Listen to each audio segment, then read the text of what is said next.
Hello दोस्तों, आज हम लोग आरआरबी के द्वारा निकाली गई आईटीआई के लिए जो वैकेंसी है टेक्नीशियन की, उसके बारे में बात करेंगे। यहाँ पे ये जो आप लोग पीडीएफ देख रहे हैं, ये उसका पूरा का पूरा नोटिफिकेशन है। गवर्नमेंट कोई भी वैकेंसी रिलीज़ करती है तो उससे पहले आपको एक अधियाचना देती है, यानी कि नोटिफिकेशन देती है, जिसमें वो अपनी पूरी की पूरी रिक्रूटमेंट को फिल की रहती है कि उसको कैसे बंदे चाहिए होंगे काम करने के लिए, क्या क्वालिफ़िकेशन चाहिए होगा, क्या प्रोसेसिंग होगा। अब देखिए, जो टेक्नीशियन की भर्ती है वो गवर्नमेंट ऑफ इंडिया के अंतर्गत में, यानी कि सेंट्रल गवर्नमेंट के अधीन होती है, मिनिस्ट्री ऑफ रेलवे है। आप इसको नोट कर लीजिए। डिटेल्स सेंट्रलाइज्ड एम्प्लॉयमेंट नोटिस कितना था, 02/2024। आगे बढ़ते हैं। यहाँ पे ये है सब टेक्नीशियन के वर्क्स हैं, यहाँ पे जो दिखाए गए हैं। ट्रेन में आपको ट्रेन रिपेयरिंग का काम करना होगा, बोगी रिपेयरिंग का काम करना होगा, ट्रेन में कोई प्रॉब्लम्स होती है तो वो काम करना होगा, वेल्डिंग का काम करना होगा। यहाँ पे देखिए बोगी निर्माण का भी काम आप ही को करना होगा। तो ये सब काम जो होते हैं वो आईटीआई के बंदे करते हैं। आईटीआई जो पास होते हैं सिर्फ वही बंदे करते हैं, वो भी जो 2 साल का आईटीआई पास किए हैं, यानी कि या तो फिटर से आप आईटीआई पास किए हों, या तो आप फिटर से किए हों, या फिर इलेक्ट्रीशियन से किए हों। आगे बढ़ते हैं। ये जो फॉर्म था ये पहले ओपनिंग किया गया था 9/3/2024 को, क्लोजिंग डेट था 8/4 को। फिर इस वैकेंसी को इंक्रीज़ किया गया है, अभी उसके बारे में आगे बात करेंगे। यहाँ पे देखिए, जो टेक्नीशियन की भर्ती है इसको 2 लेवल पे निकाला गया है। फर्स्ट लेवल है टेक्नीशियन ग्रेड 1 सिग्नल के लिए, 1092 पोस्ट है। इसकी क्वालिफ़िकेशन अलग है। मेडिकल स्टैंडर्ड, रेलवे में कभी भी वैकेंसी भरिए तो मेडिकल स्टैंडर्ड को ज़रूर चेक करिए। मेडिकल स्टैंडर्ड आपका टेक्नीशियन ग्रेड 1 के लिए B1 है। सैलरी इनिशियल पे आउट 29,200 रुपये है। लेवल 5 का है। 18 से 36 साल का उम्र चाहिए, बाकी आपको एज में छूट भी मिलेगा, अभी आगे देखा जाएगा। फिर देखिए नेक्स्ट आईटीआई वालों के लिए टेक्नीशियन ग्रेड 3, ये है आईटीआई वालों के लिए 19,900 सैलरी होगी। सी एनेक्सर ए, एनेक्सर ए देखना पड़ेगा मेडिकल के लिए। इनकी उम्र 18 से 33 वर्ष मांगी गई थी। 8,052 पोस्ट इसमें थे, टोटल मिला के आपका पोस्ट 9,144 हो रहा था। आगे देखते हैं। एज के बारे में आप देख लीजिए। एज 18 से 36 फॉर सिग्नल ग्रेड 1 के लिए, 18 से 33 फॉर ग्रेड 3 के लिए है ये। सिलेक्शन एंड पोस्ट प्रेफरेंस से आपको कोई लेना देना नहीं होना चाहिए, आगे उसके बारे में पता चल ही जाएगा। Details filled in create account, ये सब फॉर्म कैसे भरे जाएंगे उनके बारे में डिटेल्स दिया गया है, इसको आप अच्छे तरीके से पढ़ लीजिए। अब आप आ जाइए मेडिकल स्टैंडर्ड पे। आप ऊपर देखेंगे तो यहाँ टेक्नीशियन ग्रेड में एनेक्सर ए लिखा हुआ है, और यहाँ पे नीचे आप जाएंगे तो आपको यहाँ पे serial number, medical standard, general fitness, vision standard, ये 3 चीज़ें आपको देखनी पड़ेंगी। तो देखिए A1 A3 जिसमें मांगेगा उसमें क्या है, डिस्टेंस विजन 6/9 चाहिए आपका, विदाउट ग्लासेस, बिना ग्लास के। Power of lens not Exide 2 dioptre, अगर आपने चश्मा पहना है, मतलब आप चश्मे लगाते हैं तो 2 डायोप्टर से अधिक आपका नहीं होना चाहिए पावर।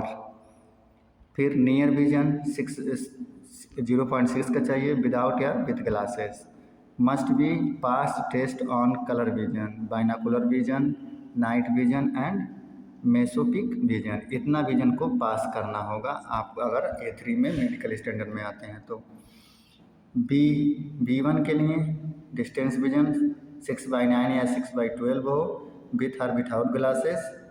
अगर आप ग्लास लगाते हैं तो 4 डायोप्टर से अधिक नहीं होना चाहिए। Near vision reading close work in required, मतलब आप नीचे की चीज़ों को 0.6 सेंटीमीटर से आप चीज़ों को पढ़ लिखना, मतलब नज़दीकी में। मस्ट भी, इसमें भी colour vision, binocular vision, night vision और मेसोपिक विजन का टेस्ट आपका है। फिर B2 में आते हैं, ये भी, और B1 और B2 लगभग में सेम ही होते हैं, कोई इनमें कन्फ्यूजन नहीं होता है। Must be pass binocular vision का सिर्फ इसमें टेस्ट होता है, इसमें बाकी सभी का टेस्ट होता है। इसका जो डायोप्टर है, मतलब लेंस अगर आप लगाते हैं तो 4 डायोप्टर है, इसका भी 4 डायोप्टर है, लेकिन A3 का 2 डायोप्टर है। नेक्स्ट आगे देखते हैं। जो भी फॉर्म भरेगा वो या तो इंडियन सिटीजन हो, या फिर नेपाल का सिटीजन हो, या फिर भूटान का भी सिटीजन हो। अगर तिब्बतन रिफ्यूजी है तो वो भी इस फॉर्म को फिल कर सकता है। मतलब काफ़ी लोग इस फॉर्म को फिल करते हैं। टेक्नीशियन ग्रेड का उम्र यहाँ पे दिया गया है। टेक्नीशियन ग्रेड एज ऑन इतना, मतलब 18 से 33 सिग्नल 1 के लिए प्रेफरेंस है नॉर्मल में, और 18 से 36 आपका हो जाएगा जब आपका एज ऐड किया जाएगा। तो फिर 18 से 30 है, यहाँ पे 18 से 33 हो जाता है, 3 साल की एज में छूट दी जाती है। तो यहाँ देख लीजिए, SC/ST कैंडिडेट को 5 साल की छूट मिलती है, OBC नॉन क्रीमिलियर कैंडिडेट को 3 साल की छूट मिलती है, एक्स सर्विसमैन वाले को 3 साल की छूट मिलती है, फिर ex serviceman EWS UR general को 3 साल की छूट मिलती है, एक्स सर्विसमैन में OBC वाले को 6 साल की छूट मिलती है, और SC/ST वाले को 8 साल की छूट मिलती है। फिर आप इधर जाते हैं, अगर आप विकलांग हैं तो उनके लिए अलग अलग कैटेगरी लिखी है और अलग अलग यहाँ पे छूट लिखा है, तो इसको नोट कर लीजिएगा आप। अगर इन सब में आप नहीं आते हैं तो आप फॉर्म फिल नहीं करेंगे। Candidate who are serving group C and airless group D railway staff with minimum 3 years service, तो उनके लिए है। अगर कोई कैंडिडेट 3 साल तक ग्रुप D में वर्क किया है तो उनके लिए है UR का 40 एज, फिर NCL का 43, फिर SC/ST का 45। मतलब जिसका ग्रुप D में सिलेक्शन हुआ है और अगर वो चाहता है कि हमारे टेक्नीशियन में सिलेक्शन हो जाए तो उसके लिए ये चीज़ें दी गई हैं। नेक्स्ट ये क्या है, रिलैक्स एज ग्रुप 18-13, यही चीज़ सेम टू सेम ये टेक्नीशियन ग्रेड 3rd के लिए है। ये ग्रेड 3rd के लिए है जिसमें ITI मांग रहा है। और ऊपर वाली भर्ती जो थी, जो चीज़ें हमने लिखा है, टेक्नीशियन ग्रेड 1 के लिए है जिसमें डिप्लोमा मांगा है, यानी कि पॉलीटेक्निक मांगा है। फिर आप नीचे जाइए, आपका उम्र कब से कब तक काउंट किया जाएगा, तो आपका उम्र काउंट किया जाएगा। Upper limit date of birth, तो ये आपका लिमिट दिया है, इतना लिमिट का डेट ऑफ बर्थ होना चाहिए, तो इतना का होना चाहिए। Lower limit date of birth 1/7/2006 या 1/7/2006, मतलब 1/7/2006 तक उसका जन्म हो चुका हो या उसके पहले हुआ हो, मतलब उसके आगे नहीं, 2007 नहीं, 2008 नहीं, इस तरीके से। तो 2006 के पहले उसका जन्म हुआ हो, वही फॉर्म को फिल कर पाएगा। एजुकेशन में अब हम आ गए। एजुकेशन आपका जो भी है यहाँ पे देख लिया जाएगा। फिर यहाँ पे है D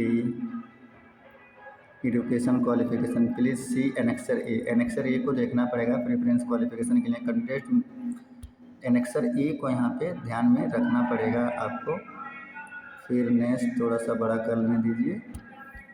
candidate must already have educational technical qualification preference CN from recognised university board at least on last date 8/4/2000 पहले पास हो।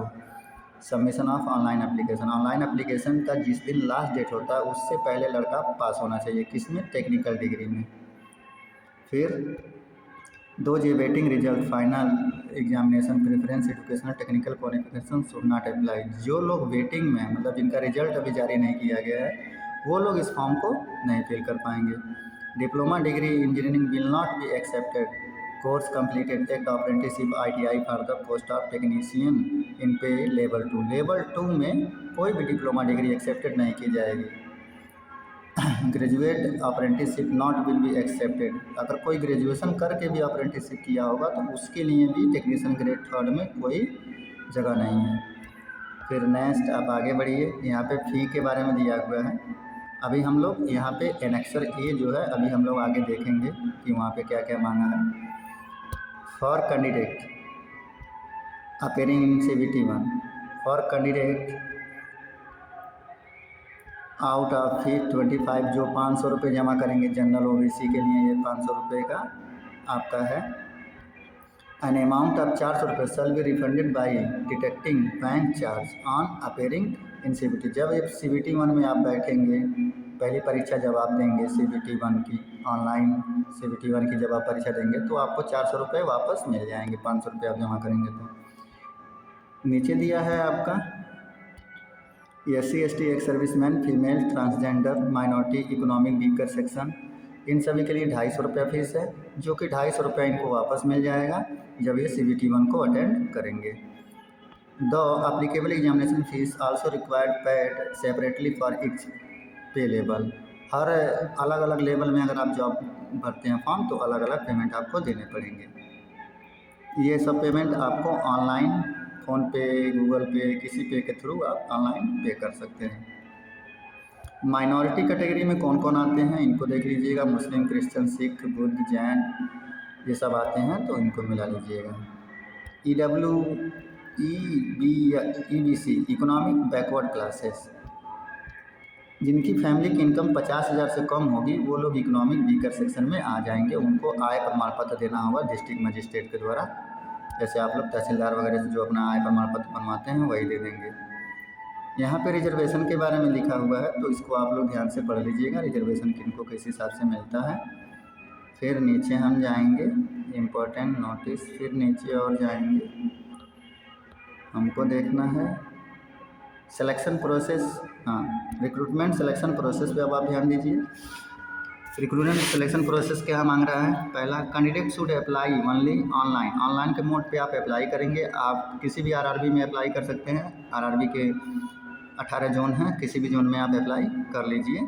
फिर the recruitment process shall be comprising following step. उसके बाद आपको कुछ स्टेप फॉलो करने होंगे। पहला, कंप्यूटर बेस्ड टेस्ट, आपको CBT एग्ज़ाम्स देना होगा। फिर डॉक्यूमेंट वेरिफिकेशन, फिर जब आप कट ऑफ में आ जाएंगे तो DV कराना होगा। फिर नेक्स्ट है मेडिकल एग्जामिनेशन। ये 3 प्रोसेस से आपको गुजरने पड़ेंगे। इनके अलावा आपको कोई भी और प्रोसेस करने की ज़रूरत नहीं रहेगी। दौड़ना धूपना कुछ भी नहीं करना रहेगा, बस यही 3 प्रोसेस। अब कंप्यूटर CBT टेस्ट में क्या क्या चीज़ें आती हैं सिग्नल ग्रेड 1 में, तो देखिएगा टोटल 90 मिनट का समय आपको मिलेगा, 100 क्वेश्चन आपको मिलेंगे और नेगेटिव मार्किंग रहेगा 1/3। यानी कि अगर आप 1/3 का माइनस मार्किंग रहेगा, मतलब समझ लीजिए कि ये बहुत खतरनाक माइनस मार्किंग होता है। मतलब ये 3 क्वेश्चन अगर आप गलत कर देते हैं, 3 क्वेश्चन अगर आप गलत करते हैं तो आपका एक सही क्वेश्चन भी कट जाएगा। यानी कि टोटल 4 क्वेश्चन आपके गायब हो जाएंगे। तो जानकर भी इसमें कोई भी क्वेश्चन गलती ना करें। नॉर्मलाइजेशन भी आपका होगा, वो अपने हिसाब से होगा। मिनिमम पास कितना है? URL OBC 40 है, NCL OBC आपका 30 है, SC 30 है, ST आपका 25 का है। इसको भूल जाइए, आराम से खाली पढ़ाई करिए। The marks score in CBT shall be count short listing candidate further stage of recruitment. मतलब जो लोग CBT में पास होंगे, जो शॉर्ट लिस्ट होंगे, वही आगे के कामों को कर पाएंगे। तो सिग्नल ग्रेड 1 का CBT 1 का सिलेबस क्या है? जनरल अवेयरनेस, जिसे आप करंट अफेयर कहते हैं। इसमें क्या क्या है? Knowledge of current affair, Indian geography, culture, history of India including freedom strategy, strategy का ना स्ट्रगल है, Indian polity, constitution, Indian economy, environmental issue concerning India and the world, sport, general scientific and technological development. ये सभी चाहिए, जिसको हम लोग CA बोलते हैं, यानी कि करंट अफेयर बोलते हैं। तो करंट अफेयर पे आपको पकड़ होनी चाहिए। जनवरी 2024 से ही आप लोग सारा करंट अफेयर रखना शुरू कर दीजिए। फिर जनरल इंटेलिजेंस एंड रीजनिंग के लगभग में सभी टॉपिक होते हैं। Analogy, alphabetical and numerical series, coding and decoding, mathematical operation, relation, sociology, jumbling, venn diagram, data interpretation, sufficiency, conclusion and decision making, similar and difference, analytical, classification, direction statement, argument and assumptions. मतलब reasoning का भी आप कोई भी book एक reasoning का ले लीजिए और उसमें सारा का सारा चैप्टर आप पढ़ डालिए। कोई भी ऐसा चैप्टर नहीं है जिसे आपको छोड़ना होगा।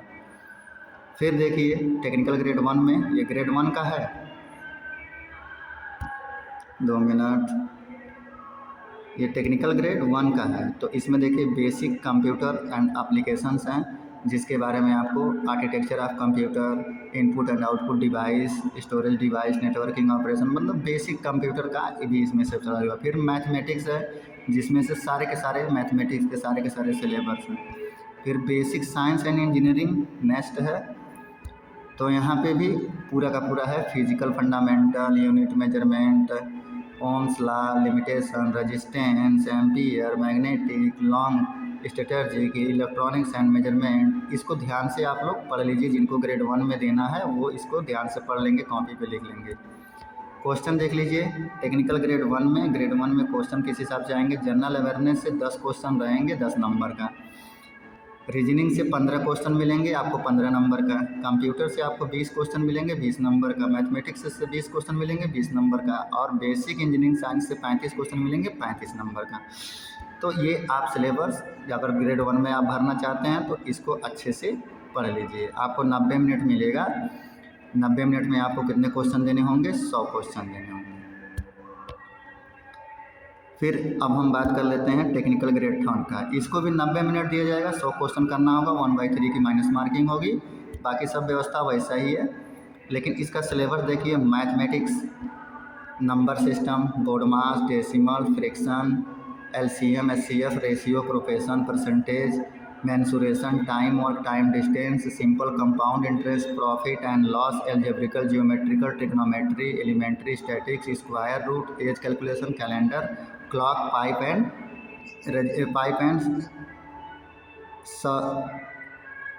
सिस्टर्न। पाइप और रेजिस्टेंस, सिस्टर्न होता है मतलब टंकी और पाइप जिसे बोलते हैं, टंकी और पाइप ये चैप्टर मतलब मैथ का इसमें पूरा का पूरा रहेगा। लेकिन देखिए ग्रेड 3 में क्या होता है, ग्रेड 3 में और ग्रेड 1 में क्या होता है। पहले ये भर्ती दोनों एक ही साथ में आती थी, लेकिन अब अलग अलग गवर्नमेंट ने कर दिया। तो ग्रेड 3 में क्या होता है ना, पेपर थोड़ा लो लेवल का होता है, बस और कुछ नहीं होता है। फिर रीजनिंग में भी सारे टॉपिक हैं जो उसमें थे, वही टॉपिक यहाँ पे भी हैं। आप चाहेंगे तो इसको वीडियो रोक के आराम से इसको पढ़ लीजिएगा और इसको कॉपी पे लिख भी लीजिएगा। देखिए कोई भी पेपर दीजिए तो सबसे पहले आप सिलेबस को याद रखिए। जनरल साइंस, इसमें फिजिक्स, केमिस्ट्री और बायोलॉजी 10 लेवल का, आप लोग कक्षा 10 लेवल के बायोलॉजी, फिजिक्स, केमिस्ट्री, मैथ को यानी कि साइंस को पढ़ लीजिए। जनरल अवेयरनेस इसमें भी है, जिसे हम करंट अफेयर्स बोलेंगे। सेम टू सेम वही चीज़ें हैं, बस इसमें लिखा कुछ कम है, लेकिन आपको पूरा पढ़ना है टेक्निकल ग्रेड 1 का ही। इसमें देखिए मैथ आपका 25 नंबर का रहेगा, 25 क्वेश्चन 25 नंबर का। रीजनिंग आपका 25 का। जनरल साइंस आपका 40 का रहेगा और 40 का। जनरल अवेयरनेस आपका 10 का रहेगा, आपका 10 का। तो आप ये याद रखिए, आप यहाँ पे थोड़ा सा नोट करिए और ये याद रखिए कि 40 क्वेश्चन आपको साइंस से मिलेंगे। तो सबसे पहले आप साइंस पे अपना ग्रिप बनाइए, मतलब अच्छे तरीके से साइंस को पढ़िए। इसी चैनल पे आपको पूरी की पूरी साइंस की तैयारी करवाई जाएगी, तो आप इस चैनल को सब्सक्राइब कर लीजिए। आप सर्च करेंगे BD/ITI यूट्यूब पे तो आपको चैनल मिल जाएगा, उसको आप सब्सक्राइब कर लीजिए ताकि नया वीडियो बने तो आपके पास सबसे पहले पहुंच जाए। फिर आपको DV देना होगा, जिसमें DV के लिए ये पूरी की पूरी व्यवस्था लिखी गई है। ये याद रखिए कि CBT 1 में जब आप बढ़िया नंबर लाएंगे तभी आपका DV और मेडिकल होंगे। कैसे अप्लाई करना है, ऑनलाइन अप्लाई करना है, इसको आप पढ़ लीजिएगा। फ़ोटो का जो भी GPRS वगैरह होगा वो पढ़ लीजिएगा। यहाँ पे सारे RRB की वेबसाइट का यहाँ पे URL दिया गया है नीचे। इस URL पे चाहेंगे तो जिस किसी RRB से आप भरे हैं उस RRB पे जाके आप वहाँ से फॉर्म फिल कर सकते हैं। नेक्स्ट हम देखते हैं क्वालिफ़िकेशन लेवल। फिर ये रेलवे जोन्स हैं, ये रेलवे बोर्ड है, कोई मतलब नहीं। ये जनरल से कोई हमको मतलब नहीं है। यहाँ देखिए ये ग्रेड 1 के लिए है, टेक्निकल ग्रेड 1 सिग्नल के लिए बैचलर, मतलब कोई अगर BA किया है physics, electronics, computer science, information से तो वो भर देगा। नहीं तो 3 साल का डिप्लोमा अगर कोई किया है तो उसको भी भर देगा। डिग्री इन इंजीनियरिंग एवं मेंशन, अगर कोई BTech किया है तो वो भी इसको भर देगा। फिर देखिए टेक्निकल ग्रेड 3 ब्लैक स्मिथ के लिए यहाँ पे आपको ITI मांगा। ITI from regional university board, trades and fundamental patterns SSC plus मतलब कक्षा 10 के बाद आप ITI पास रहिए। फिर यहाँ देखिए मैट्रिकुलेशन के बाद आप ITI पास रहिए। किस पोस्ट के लिए है ये, तो आप यहाँ पे देखिए टेक्निकल ग्रेड ब्रिज के लिए। कैरेज ऑन वैगन, यहाँ पे भी आपको ITI मांगेगा। और यहाँ पे आप लोग ध्यान से देख लीजिएगा कि ITI किस लेवल का मांग रहा है। देखिए कैरेज ऑन वैगन में फीटर का मांग रहा है। यहीं आप ऊपर देखेंगे तो यहाँ पे भी आपको फीटर मांग रहा है। ये किसका था, ब्रिज का था। फिर crane driver, technician grade crane driver, अगर आप क्रेन ड्राइवर हैं तो उनके लिए किससे आपको ITI होना चाहिए, तो वो होना चाहिए मैकेनिक मोटर व्हीकल से होना चाहिए, तभी वो भर पाएगा, नहीं तो नहीं भर पाएगा। फिर आप नेक्स्ट जाइए, आप देखिए इलेक्ट्रिकल के लिए, तो इलेक्ट्रिकल के लिए आप देखिए यहाँ पे क्या मांगा है, मैट्रिकुलेशन और इलेक्ट्रीशियन मैकेनिकल ऑटो, मतलब इलेक्ट्रीशियन से अगर पास है तो वो आराम से फॉर्म को भर लेगा। फिर यहाँ देखिए मैकेनिकल, डीजल मैकेनिकल में क्या मांगा है, तो डीजल मैकेनिकल में देखिए मैट्रिकुलेशन मतलब कक्षा 10 पास, फिर आपका फीटर मैकेनिक से आपका ITI होना चाहिए। फिर टेक्निकल ग्रेड इलेक्ट्रिकल में इलेक्ट्रीशियन मांगा है कक्षा 10 के बाद, इलेक्ट्रिकल TDRS में इलेक्ट्रीशियन मांगा है कक्षा 10 के बाद। साथ में और भी चीज़ें लिखी हुई हैं, यहाँ पर देखिएगा ध्यान से, साथ में यहाँ पे और भी चीज़ें लिखी हुई हैं, तो आप वहाँ से इसको नोट कर सकते हैं। आप चाहेंगे तो इस PDF को sarkariresult.com से डाउनलोड कर दीजिए, टेक्नीशियन के नाम से आपको मिल जाएगा। EMU के लिए क्या मांगा है, इलेक्ट्रीशियन मांगा है। फीटर के लिए फीटर मांगेगा। परमानेंट वे के लिए फीटर मांगा है। रेफ्रिजरेटर एयर कंडीशनिंग के लिए इलेक्ट्रीशियन वाले भर सकते हैं, नहीं तो ITI में एक और सिलेबस चलता है रेफ्रिजरेटर एंड एयर कंडीशन के नाम से, वो भी भर लेगा, इलेक्ट्रीशियन भी भर लेगा, मैकेनिकल भी भर लेगा, वायरमैन भी भर लेगा, इलेक्ट्रॉनिक्स मैकेनिक्स भी भर लेगा, कोई भी भर लेगा इसको। फिर नेक्स्ट यहाँ पे रिवेटर के लिए आप देखिएगा, रिवेटर के लिए क्या मांगा है, तो रिवेटर के लिए यहाँ पे हम देखिएगा मैकेनिस्ट से ITI पास हो तो वो कर सकता है। मतलब ITI में बहुत सारे ट्रेड होते हैं, तो सभी ट्रेडों की वैकेंसी ये निकालती है, इसीलिए ये वैकेंसी जो है ITI वालों के लिए इम्पॉर्टेंट मानी जाती है। तो यहाँ पे आप पूरा का पूरा देख सकते हैं कि कहाँ कहाँ से किसको किसको कितना चीज़ें मतलब क्या क्या मांगा जा रहा है। फिर एनेक्सर B में आप आएंगे तो ये किस ट्रेड किसके लिए है, यहाँ देखिए अहमदाबाद RRB का नाम है, यहाँ सिंगल ग्रेड 1 के लिए है। फिर ये सब के सब थर्ड के लिए, यहाँ पे वैकेंसी लिखा है, URL है, SC है, ST है, OBC है, EWS है। ये सब आप चाहेंगे तो अच्छे तरीके से पढ़ लीजिएगा। अब इसमें आपको एक चीज़ और जानने की ज़रूरत है, यहाँ से जैसे RRB अजमेर से अगर आप भरना चाहते हैं तो आप देखिए कि जनरल हैं, तो जनरल वाली सीट आपकी कितनी खाली है, कितनी नहीं खाली है। अगर आप OBC हैं तो आप देखिए OBC में कितनी सीट खाली है। आप SC ST हैं तो देख लीजिए कि SC ST में सीटें खाली है कि नहीं खाली है। कभी ऐसा मत करिएगा, लड़के ऐसा काम करते हैं कि वहाँ का सीट रहता नहीं है उनकी कास्ट का और वो वहाँ से फॉर्म भर देते हैं। तो ऐसा अगर आप कर लेंगे तो आप कट ऑफ में आने के बाद भी आपकी ज्वाइनिंग नहीं होगी। तो आप देखिए, आप जिस कैटेगरी से हैं देख लीजिएगा कि उस कैटेगरी में यहाँ पे वैकेंसी शो कर रही है कि नहीं कर रही है। जैसे यहाँ पे देखिए जैसे यहाँ पे देखिए OBC का यहाँ पे एक भी सीट खाली नहीं है। ये कौन सी RRB है, ऊपर जाएंगे तो आपको RRB मिल जाएगा। RRB भोपाल में अगर कोई बंदा OBC का है और वो इस पर ट्रिक लगा देता है, इलेक्ट्रीशियन से इसमें भर रहा है तो इसमें ट्रिक लगा देता है, तो उसकी भर्ती नहीं, मतलब निकलने के बाद उसका ज्वाइनिंग नहीं हो पाएगा। तो ऐसा काम मत करिएगा, ठीक। तो अब हम मोटा आपको समझा देते हैं कि इसका सिलेबस कैसा होगा। तो आप ध्यान से देखिए कि RRB का ITI वालों के लिए मैं बता रहा हूँ, ITI वालों के लिए RRB का टेक्नीशियन ग्रेड 3 में जो भी आपका सिलेबस है वो आपका CA है, मतलब करेंट अफेयर है, आपका रीजनिंग है, आपका साइंस है और आपका एक मैथ है। इतना चीज़ें हैं, बस इतनी चीज़ों पे अगर आप ग्रिप बना लेते हैं तो आपके पास में एक गवर्नमेंट जॉब आराम से मिल जाएगी। ये भी ध्यान दीजिए कि ITI जो बंदा कर लिया है उसके लिए ये बहुत अच्छा मौका है, क्योंकि ITI पास करते ही उसके पास वैकेंसी रिलीज हो गई। तो आप लोग सब कुछ छोड़ के इस वक्त सिर्फ पढ़ाई पे लग जाइए और साइंस को अच्छे तरीके से पढ़िए। इस चैनल पे भी आपको साइंस की तैयारी करवाई जाएगी। डेली आपको 1 या 2 वीडियो मिलते रहेंगे, तो इस चैनल को सब्सक्राइब आप कर लीजिए। आप यूट्यूब पे सर्च करेंगे BD/ITI तो आपको चैनल का नाम मिल जाएगा। बाकी अगर कोई भी वैकेंसी आती है तो वही होगा। एक और चीज़ ITI वालों के लिए फ़ायदा, अगर आप ग्रेड 3 की तैयारी करते हैं, जो सिलेबस ग्रेड 3 के लिए है वही सिलेबस आपका same to same group D के लिए है। तो हताश मत होइए कि अगर आपका टेक्नीशियन ग्रेड में आप कट ऑफ में नहीं आ पाए और आप तैयारी बढ़िया से कर रहे हैं तो हो सकता है कि ग्रुप डी के कट ऑफ में आप आ जाएं। और अभी आप ऊपर देखे होंगे कि मैंने बताया था कि जो लोग 3 साल तक ग्रुप डी का जॉब कर लेंगे उनको फिर टेक्नीशियन ग्रेड की भर्ती आएगी तो उनको रिजर्वेशन मिल जाएगा, जिसे कहते हैं हम डिपार्टमेंटल एग्ज़ाम दे के आप अपनी आराम से अपनी पोजीशन पे पहुंच सकते हैं।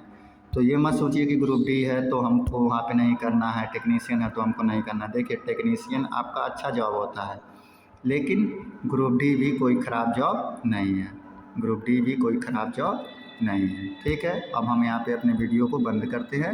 अगर किसी को कोई भी प्रॉब्लम हो, कोई भी चीज़ें नहीं समझ में आई हों तो वो कमेंट कर लेगा, कमेंट में अपनी प्रॉब्लम बता देगा। उसको अगर किसी पेज का कोई चीज़ नहीं समझ में आया तो पेज नंबर के साथ में उस चीज़ों को लिख देगा, मैं उसे दोबारा से समझा दूँगा पर्सनली। ओके।